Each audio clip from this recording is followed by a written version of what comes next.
பிஸ்மில்லாஹிர்ரஹ்மானிர்ரஹீம். 5 நிமிட மதரசா. குர்ஆன் ஹதீஸின் ஒளியில் 1வது தலைப்பு இஸ்லாமிய வரலாறு. பத்ர் போர் இஸ்லாத்தில் நடைபெற்ற முதல் போர். முஸ்லிம்கள் ஹிஜ்ரத் செய்து மதினா சென்று அங்கு அமைதியான சூழலில் மக்களுக்கு இஸ்லாமிய அழைப்பு பணி ஆரம்பித்தனர். நாலாபுரமும் இஸ்லாத்தின் புகழ் பரவியது. மக்கள் திரளாக இஸ்லாத்தில் இணைந்து வந்து கொண்டிருந்தார்கள். முஸ்லிம்கள் பெருகுவதை கண்ட மக்கத்து காஃபிர்கள் அது தமக்கு ஆபத்து என உணர்ந்தார்கள். எனவே முஸ்லிம்களை பூண்டோடு அழிப்பதற்காக ஆயுதங்களை வாங்கி குவிப்பதற்காக பொருளாதாரம் வேண்டி அபு சுஃபியான் தலைமையில் வியாபார குழு ஒன்றை விற்பனை பொருட்களுடன் ஷாம் நாட்டிற்கு அனுப்பினார்கள். ஷாம் நாட்டிலிருந்து அபு சுஃபியான் தலைமையில் மிகப்பெரிய வியாபார குழு ஒன்று மக்காவுக்கு திரும்பி வந்து கொண்டிருந்தது. மேலும் அக்குழுவினிடம் போருக்கான ஆயுதங்களும் இருக்கின்றன என்ற செய்தி அன்னலாருக்கு கிடைக்கப்பெற்றதும் நபி ஸல்லல்லாஹு அலைஹி வஸல்லம் அவர்கள் சஹாபாக்களை முன்னேறி சென்று அந்த வியாபார குழுவை தடுத்து நிறுத்துமாறு உத்தரவிட்டார்கள். முஸ்லிம்கள் முந்திக் கொண்டு வருகிற செய்தியை அறிந்த அபு சுஃபியான் தம் உதவிக்காக மக்கத்து குறைஷருக்கு செய்தி அனுப்பினார். செய்தி கிடைத்ததும் பெரும் படை ஒன்றை திரட்டி கொண்டு புறப்பட்டனர் குறைஷியர்கள். நிலைமையை உணர்ந்து கொண்ட அபு சுஃபியான் பாதையை மாற்றி தமது வியாபார குழுவினுடன் பாதுகாப்பாக மக்கா சென்றடைந்தார். இன்னொரு புறம் மக்கத்து குறைஷியரும் முஸ்லிம் படையினரும் பத்ர் போர்க்களத்தில் நேருக்கு நேர் போரிட்டனர். அதாவது பாருங்க, ஷாம் தேசங்கிறது இப்போ மக்காலிருந்து போகணும்னா மதினாவை தாண்டி தான் போகணும்.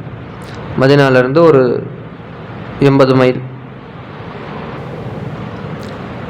அல்லது ஒரு 100 கிலோமீட்டருக்குள்ளே உள்ள தொலைதூரம் தான் நம்ம பத்ருங்கிறது. அது வழியாக அந்த கிராஸ் பண்ணி தான் நம்ம ஷாம் தேசத்துக்கு உங்கள் வியாபார குழு போக முடியும். அப்படிங்கும்போது நம்ம செய்தி கிடைக்கும் போது சரி, அப்போ அந்த பாதையை நம்ம வழிமறைச்சா அவங்கள பிடிச்சிட்டோன்னு சொன்னால் அவங்களுடைய பொருளாதார ரீதியாக இந்த ஆயுதம் வாங்கி குதிக்கிறது ரீதியாக நம்ம அவங்கள தடுத்தாலே நமக்கான பிரச்சனை தீரும் அப்படிங்கிறது நம்சாசன் அவங்களுடைய ஐடியாலஜி. ஆனால் அது தெரிஞ்சு அவர் அழகாக அபு சுஃபியான் தலைமையில் போன அந்த நேரத்தில் அபு சுஃபியான் இசாத் ஏற்கல, அவங்க பின்னாடி இசாத் ஏற்றுக்கிறாங்க. அவங்க அந்த இடத்த விட்டு வேறு திசையில் மாதிரி வந்துடுறாங்க. ஆனால் படையெடுத்து போன குறைஷியர்கள் அங்கே போரில் ஈடுபட ஆரம்பிச்சிட்டாங்க. பாருங்கள், இந்த நேரத்தில் நபிசாஸ்ல சஹாபாக்கள்கிட்ட சொல்லியிருப்பாங்க, நாங்கள் ஒரு வியாபார குழுவை தான் தடுக்க போகிறோம், வரவங்க வரலாம் அப்படின்னு தன்னுடைய தோழர்கள்ட்ட சஹாபாக்கள்கிட்ட நபிசாஸ் சொல்லவும் போருக்கு போகலே என்பதாக சில சஹாபாக்கள் பின்தங்கிட்டாங்க. சொற்பமான சஹாபாக்கள் தான் அந்த களத்துக்கே வந்திருந்தாங்க. 2வது தலைப்பு அன்னலாரின் அற்புதம். தூணின் அழுகை. நபி ஸல்லல்லாஹு அலைஹி வஸல்லம் அவர்கள் மஸ்ஜித் நபவியின் பெரித்த மரத்திலான ஒரு தூணில் சாய்ந்து கொண்டு குத்பா ஓதுவது வழக்கமாக இருந்தது.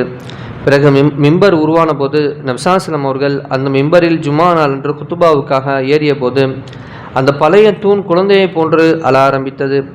நபிகளார் மிம்பரிலிருந்து இறங்கி அந்த தூணை கட்டி அணைத்தும் அது தேம்பியது.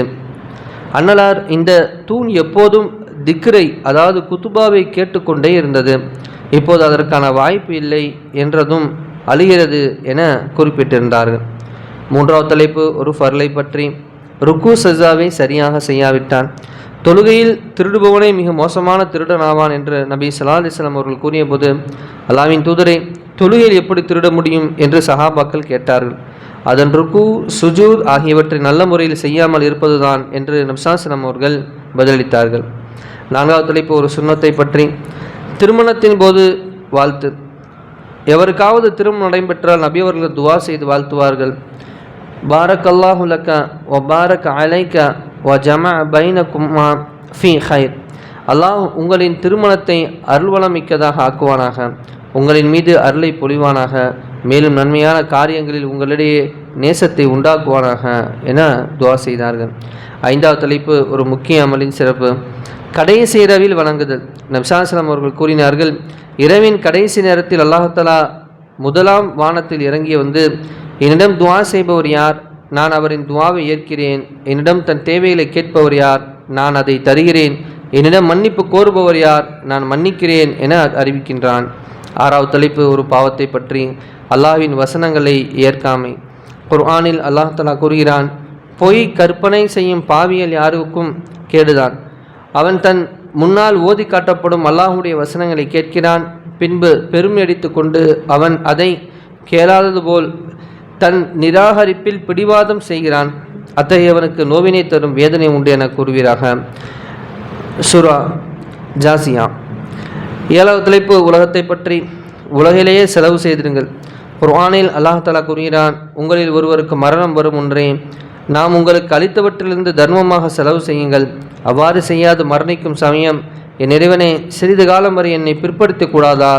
நானும் தான தர்மம் செய்து நல்லோர்களில் ஒருவனாக ஆகிவிடுவேனே என்று கூறுவான் என்ற செய்தியை அல்லாஹ் சூரா முனாஃபிக்கினிலே அல்லாஹ் கூறுகின்றான். 8வது தலைப்பு மறுமையை பற்றி. ஹூர்லியன்கள் சுவர்க்க கன்னிகளின் அழகு. சோனத்து சுந்தரிகளில் ஒருவர் உலகத்தை உற்று பார்த்துவிட்டால் விண்ணுக்கும் மண்ணுக்கும் இடையில் உள்ள எல்லா பொருட்களும் ஒளி வீசும், நறுமணம் கமலும். அவளின் தாவணி உலகம் மற்றும் உலகத்தில் உள்ள யாவற்றையும் விட மேலானதாகும் என நபி ஸல்லல்லாஹு அலைஹி வஸல்லம் அவர்கள் கூறியதாக அனஸ் பின் மாலிக் ரலியல்லாஹு அன்ஹு அறிவித்ததாக புகாரி ஷரீஃபில் பதிவு செய்யப்படுகிறது. 9வது தலைப்பு நபிவழி மருத்துவம்.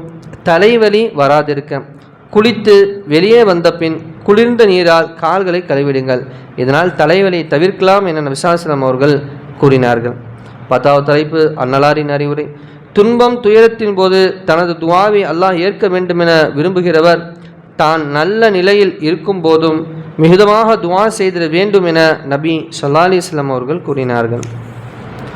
அல்லாஹ் எந்த நல்லவை கேட்டமோ அதன்படி அமல் செய்யக்கூடிய பாக்கியத்தையும், கலிமாவுடைய வாழ்க்கையை வாழ்ந்து கலிமாவுடன் மரணிக்கக்கூடிய பாக்கியத்தையும், மேலும் ஜன்னத்துல் ஃபிர்தௌஸிலே நபி ஸல்லல்லாஹு அலைஹி வஸல்லம் அவருடன் வாழ்ந்து அங்கிருந்து அல்லாஹ்வை பார்த்து பேசக்கூடிய பாக்கியத்தையும் அல்லாஹ் நம் அனைவருக்கும் தந்தருள் புரிவானாக. சுப்ஹானல்லாஹி பிஹம்திஹி சுப்ஹானக அல்லாஹும்ம பிஹம்திக அஷ்ஹது அல்லா இலாஹா இல்லா அன்த அஸ்தக்ஃபிருக வ அத்தூபு இலைக். ஆமீன். ஹைரி. சுப்ஹான ரப்பிக ரப்பில் இஸ்ஸத்தி அம்மா யசிஃபூன் வ ஸலாமுன் அலல் முர்ஸலீன் வல்ஹம்துலில்லாஹி ரப்பில் ஆலமீன். ஸல்லல்லாஹு அலா முஹம்மது ஸல்லல்லாஹு அலைஹி வஸல்லம். ஸல்லல்லாஹு அலா முஹம்மது ஸல்லல்லாஹு அலைஹி வஸல்லம். ஸல்லல்லாஹு அலா முஹம்மது யா ரப்பி ஸல்லி அலைஹி வஸல்லம். அஸ்ஸலாமு அலைக்கும் வரஹ்மத்துல்லாஹி தஆலா வ பரகாத்துஹு.